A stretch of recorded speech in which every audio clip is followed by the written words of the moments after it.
세태를 반영하거나요, 현재 세태, 그리고 밀려올 시대적 조류를 보여주는 것, 반영하는 것이 대표적으로 광고입니다. 자본주의가 먼저 발생하고 발달한 외국의 경우는요 더욱더 그렇고 우리나라도 마찬가지입니다. 자, 2000년대 초반입니다. 이때 시대가 확 격변이 되거든요. 자, 이때 이동통신시장은 011, 016, 017, 018, 019가 각축을 벌이고 있었습니다. 그 중에 이제는 사라진 한솔 이동통신 018번을 가진 이동통신이 있었습니다. 근데 광고를 할 때 당시에 핫했던 아주 청춘 스타죠, 차태현, 김민희를 내세운 광고가 있습니다.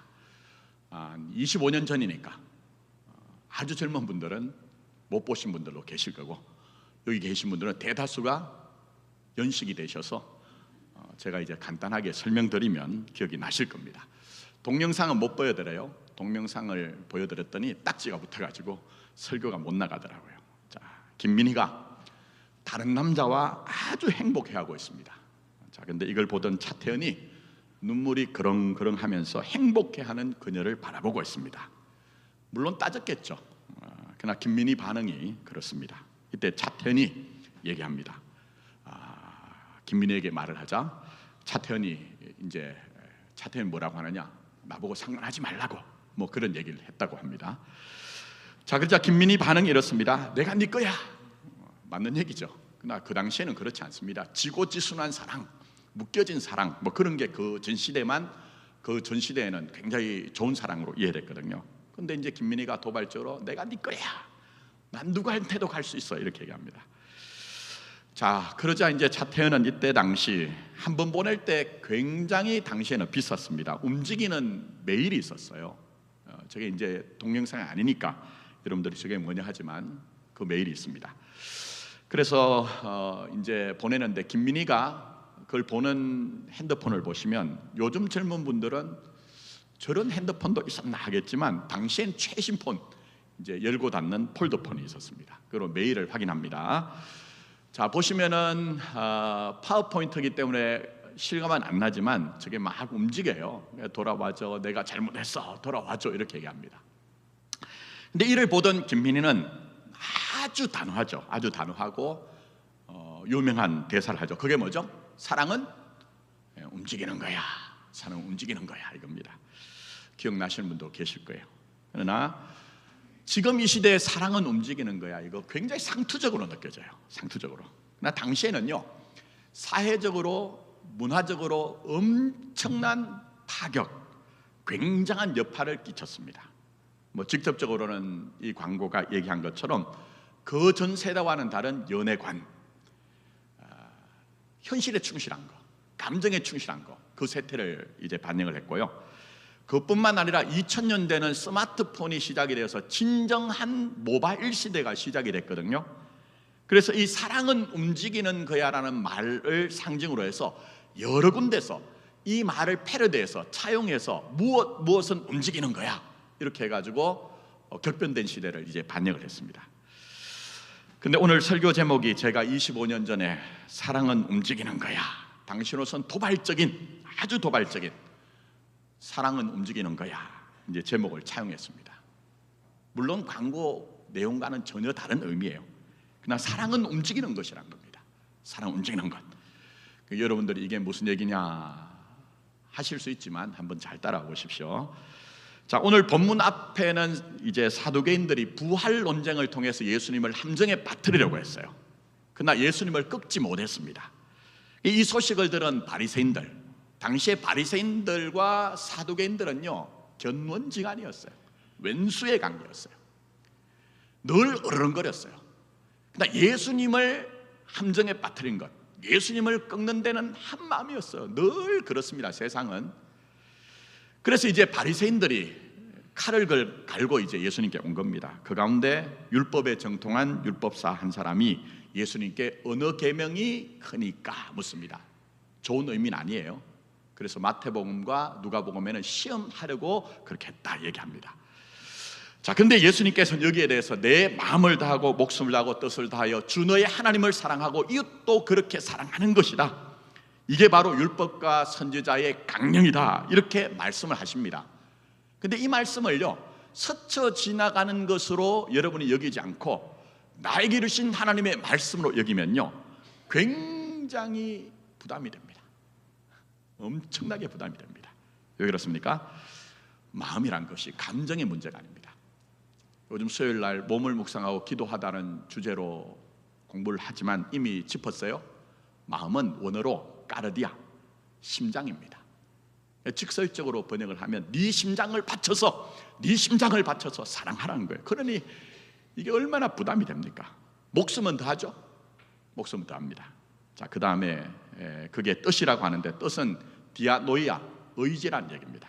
자, 그러면 마음과 목숨과 뜻을 하나로 다 합쳐서 종합을 하면 네 전부를 걸라, 네 전부를 걸라는 거예요. 네 전부를 걸라. 그래 부담이 됩니다.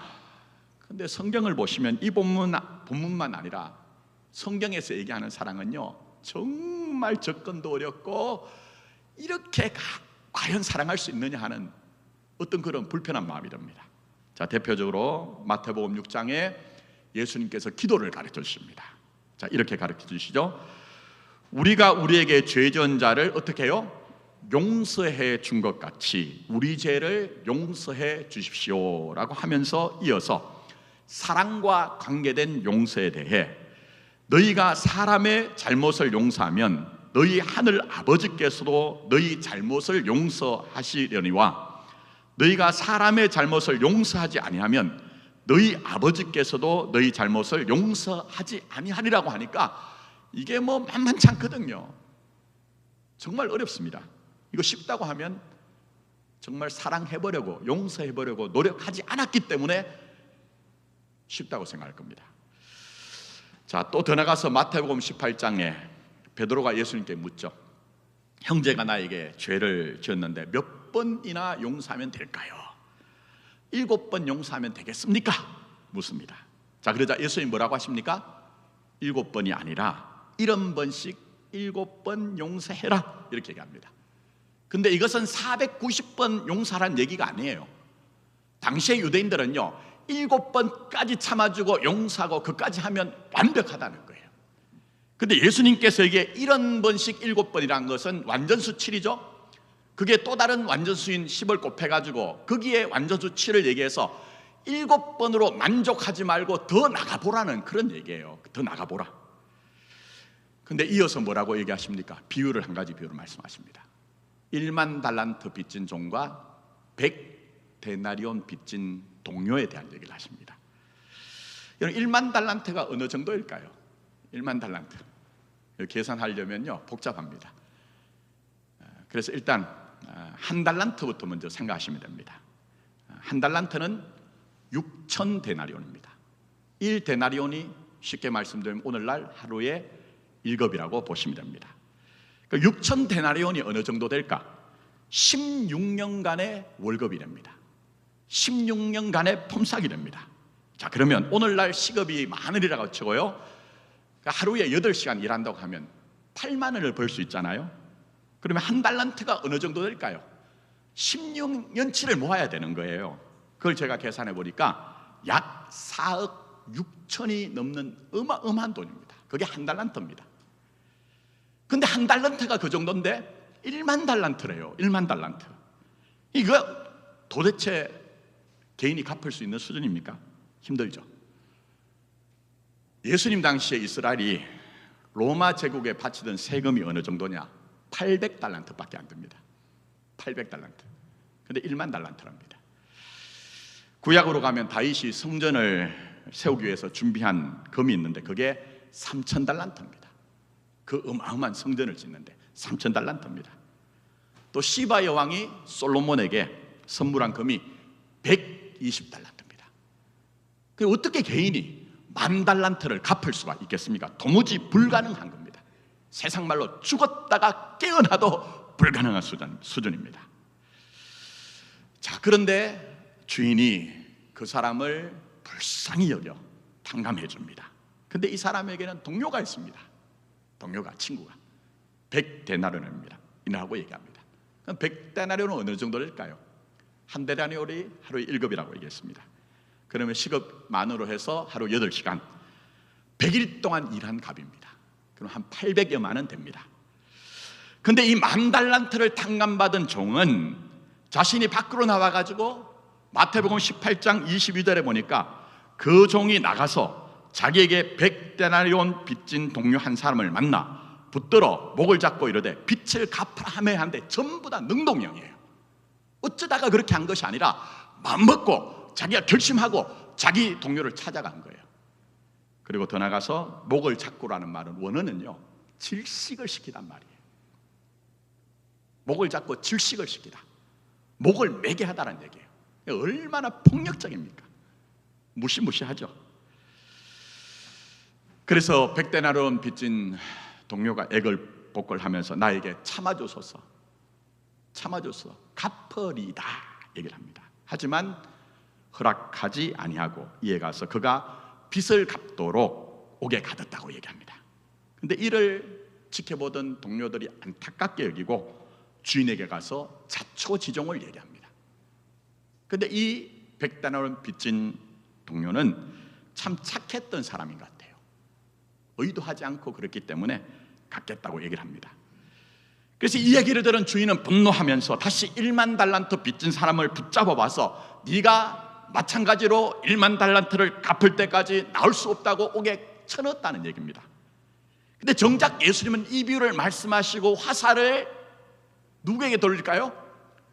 우리에게 돌립니다. 우리에게. 자, 이렇게 얘기하십니다. 너희가 각각 마음으로부터 형제를 용서하지 아니하면 나의 하늘 아버지께서도 너희에게 이와 같이 하시리라고 하시니 정말 부담이 됩니다. 보통이 아닙니다. 자, 그런 점에서 우리를 가장 주눅들게 하는 게 뭡니까? 가장 세상살이 할 때 주눅들게 하는 것, 물론 세상은 모든 것들이 다 그렇게 다가옵니다. 자, 예를 들면 내가 지금 재물이 없어요. 물질이 없어요. 그러면 물질 가진 사람 앞에서 주눅들 수 있습니다. 내가 권세가 없어요. 그럼 권세 앞에 주눅들 수가 있습니다. 내가 재능이 없어요. 그러면 재능 앞에 때로는 주눅들 수가 있습니다. 이렇게 여러 가지가 다 세상살이에서는 그렇습니다. 그러나 마음 바꾸면 됩니다. 마음 바꾸면 돼요. 제가 그렇게 삽니다. 그래서 어쩌라고? 요거 하나만 붙들면 됩니다. 세상에 아무리 재물이 많고 권세가 많고 재능 많은 그 앞에 가도 그래서 어쩌라고? 이 마음만 가지면요 얼마든지 그런 것들은 문제가 안 돼요. 그러나 사랑하며 사냐? 진짜 사랑하며 사냐? 이 질문 앞에는 그렇다고 목소리를 높일 수가 없습니다. 여러분 어떻습니까? 저는 그렇습니다. 어쩌면 여러분도 마찬가지일 거예요. 그러니 사랑 앞에서는 늘 초라하고 사랑 앞에서는 늘 주눅들고 사랑 앞에서는 뭔가 부족한 것처럼 느껴지는 것이 우리의 모습이란 겁니다. 무엇보다 성경에서 얘기하는 사랑은 문자대로 보면요 어떤 미움도 없이 원수까지도 넉넉하게 사랑할 것을 요구하는 것으로 보여집니다. 물론 오늘 그까지 나가지 못하지만 문자로 성경을 보면 망해요. 해석을 그렇게 해야 됩니다만 어쨌든 이 성경이 우리에게 얘기하는 그 사랑은 문자대로만 보면 어떤 미움도 없이 원수까지도 넉넉하게 품는 것, 그게 사랑으로 보여집니다. 그리고 역사적으로 보면 진짜 그런 사랑을 하신 분들이 계십니다. 죽음을 이긴 사랑이라고 하는 손양은 목사님 아시죠? 1948년에 여순 사건 때 두 아들 동인과 동신이란 두 아들이 있었습니다.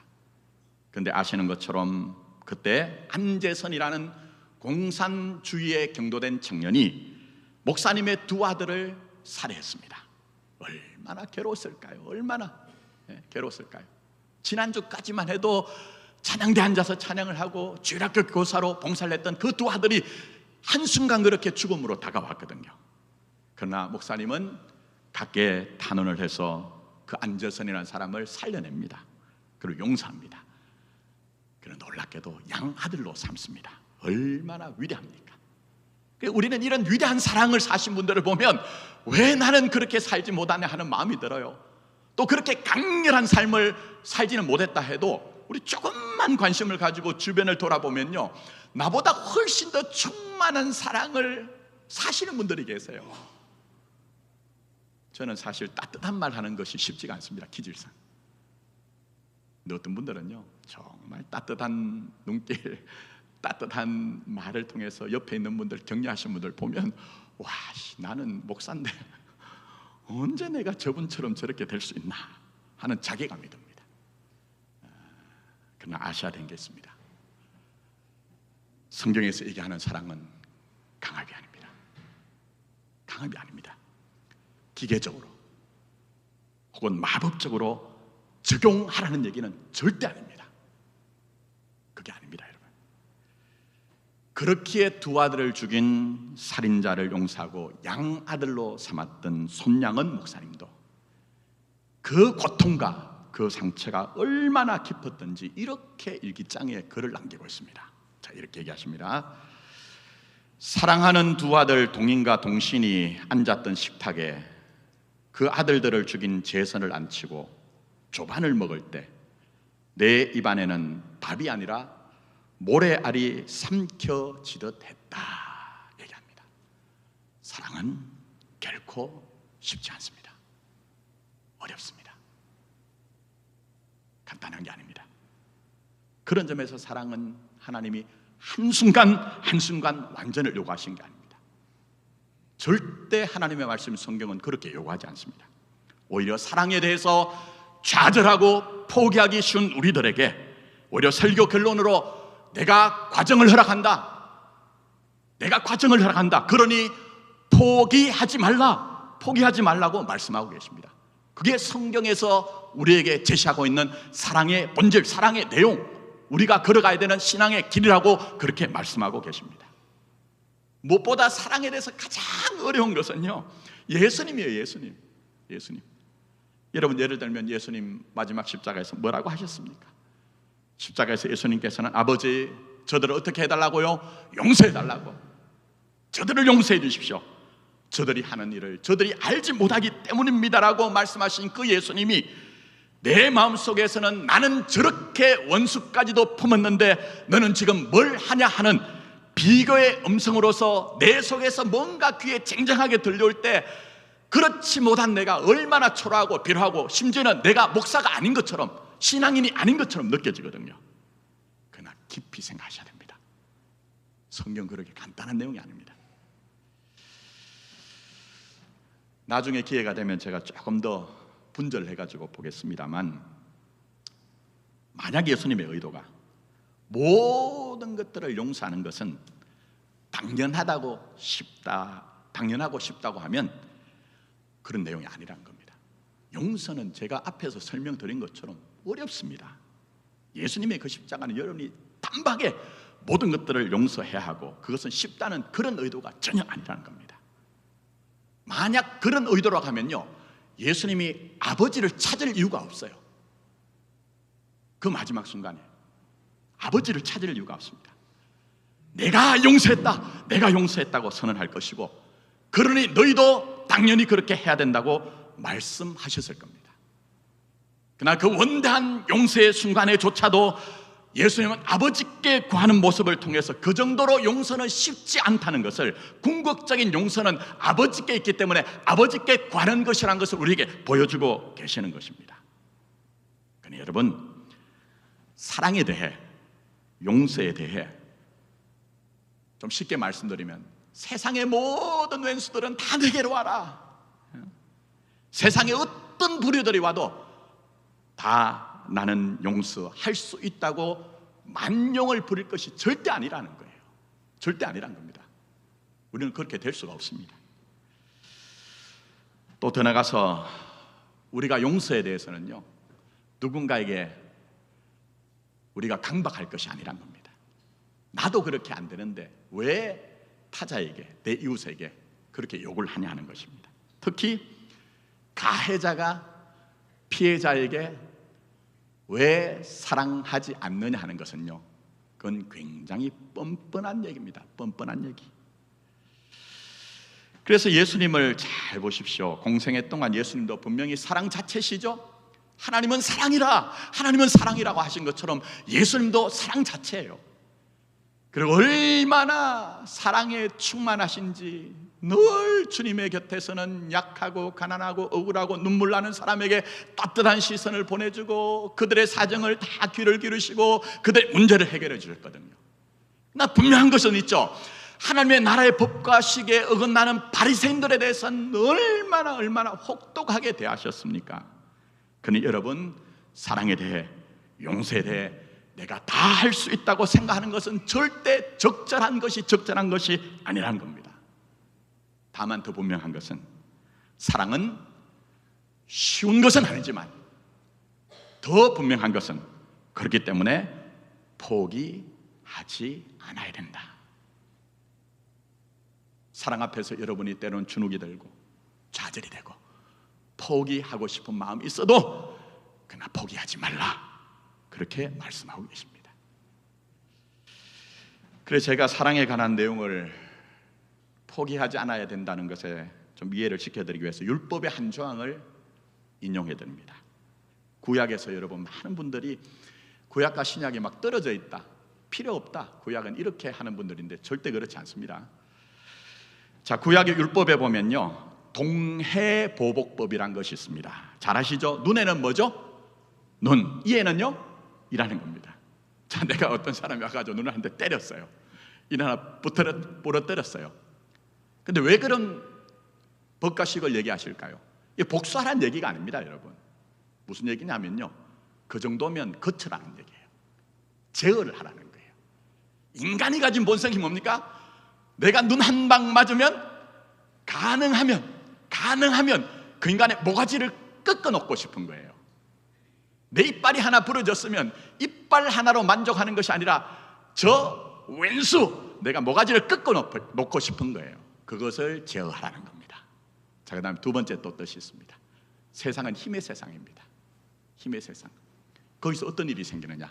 억울함이 생깁니다. 억울함. 저는 우리 교회 오기 전까지는요, 이런 성경의 내용들이 피부에 와닿지 않았어요. 근데 정말 철저하게 노회, 총회가지고 밟혔거든요. 여러분들에게 제가 그거 다 설명 못해요. 전 그래서 목사들 제일 싫어합니다.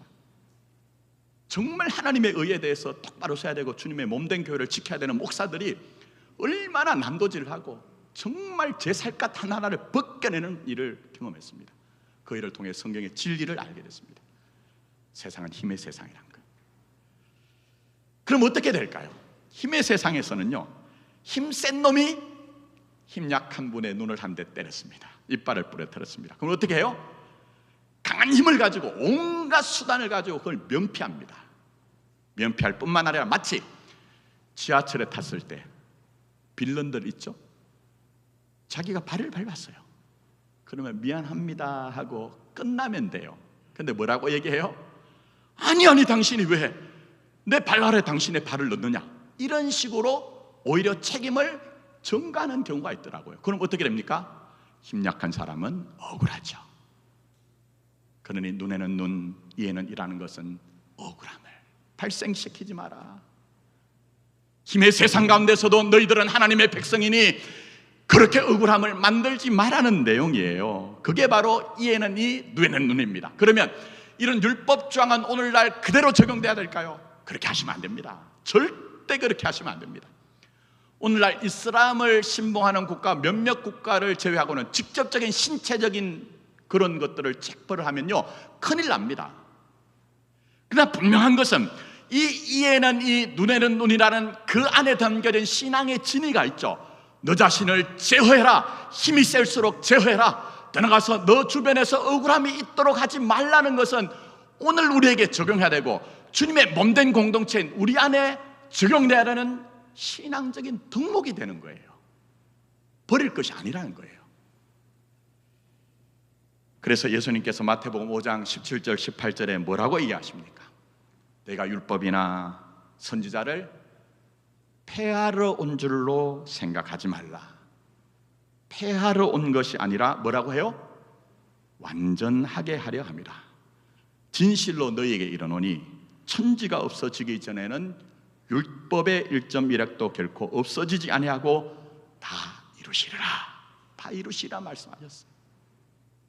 비록 현상적으로는 눈에는 눈, 이에는 이를 지키지 않는다 할지라도 말씀드린 것처럼 그 안에 담겨진 신앙적인 내용을 우리가 담보하며 살아야 된다는 겁니다.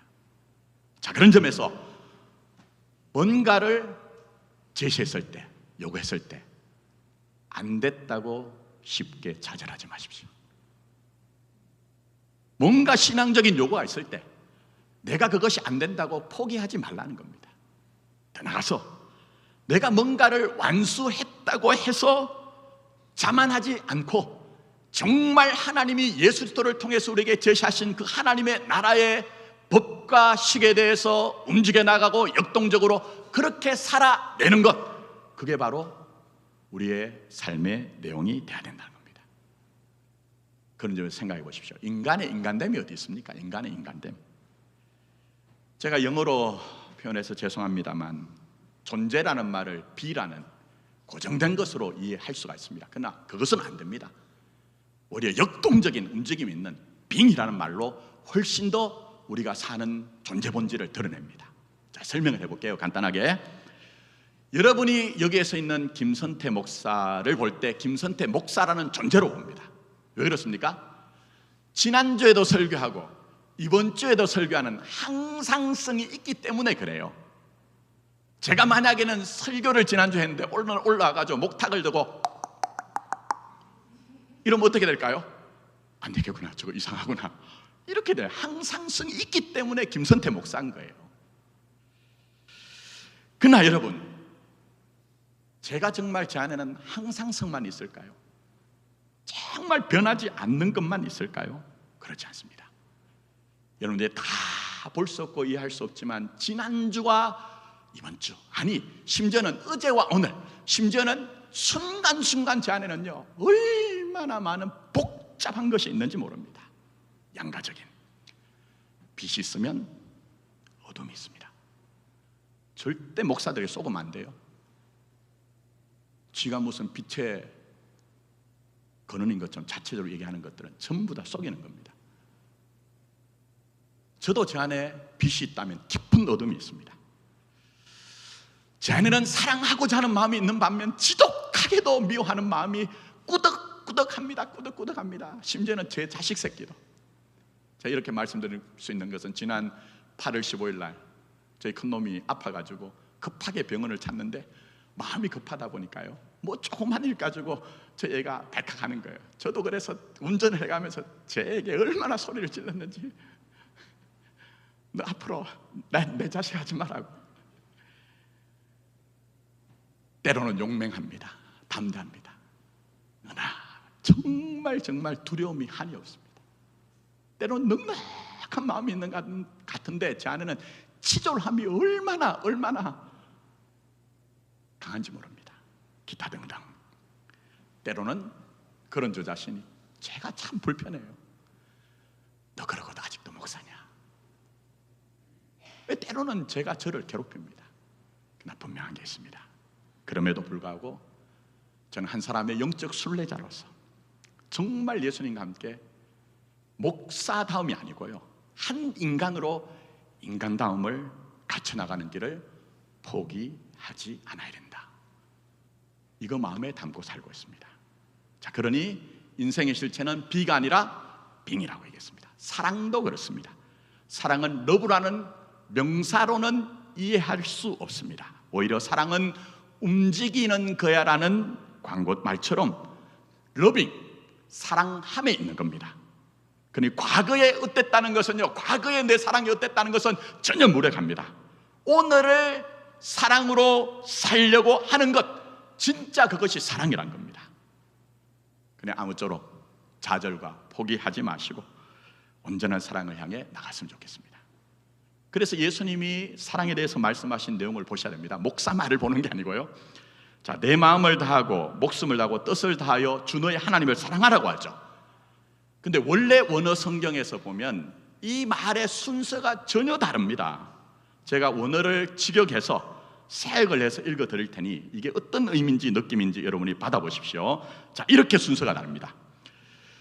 너는 주 너의 하나님을 사랑하라. 너의 온 마음으로, 너의 온 목숨으로, 너의 온 뜻으로. 이게 원래 성경입니다. 그럼 이 말씀을 설교 내용에 적용하면 이렇게 되겠죠. 하나님을 사랑하되 온 마음으로, 하나님을 사랑하되 온 목숨으로, 하나님을 사랑하되 온 뜻으로 사랑하는 길을 포기하지 말라는 게 되는 거예요. 이해가 되시죠? 그게 저와 여러분이 가야 되는 사랑에 대한 길이고, 그 다음에 이웃 사랑도 마찬가지라는 겁니다. 그러니 사랑은 뭐라고요? 움직이는 겁니다. 움직이는 겁니다. 이제 말씀했습니다. 저는 시인들을 굉장히 좋아합니다. 소설보다 함축적이면서 우리 인생의 실체를 저 같은 목사들보다 훨씬 더 잘 드러내기 때문에 그렇습니다. 곽재구라고 하는 엄청난 시인이 계십니다. 이분이 복종이라는 시를 우리에게 남기셨는데, 해제는 하지 않을게요. 우리가 가야 되는 사랑의 수준이, 인격의 수준이 이까지입니다. 그러나 어렵다고 해서 좌절하지 마시고, 말씀드린 것처럼 이 정도 깊어질 때까지 가는 것에 있어서 포기하지 않으면 합니다. 자, 제가 읽어드리겠습니다. 복종 곽재구. 밥을 먹다가 바로 앞 당신 생각으로 밥알 몇 개를 흘렸답니다. 왜 흘려요? 당신이 내게 물었죠. 난 속으로 가만히 대답했답니다. 당신이 주워 먹으라 하신다면 얼른 주워 먹으려고요. 기도하겠습니다.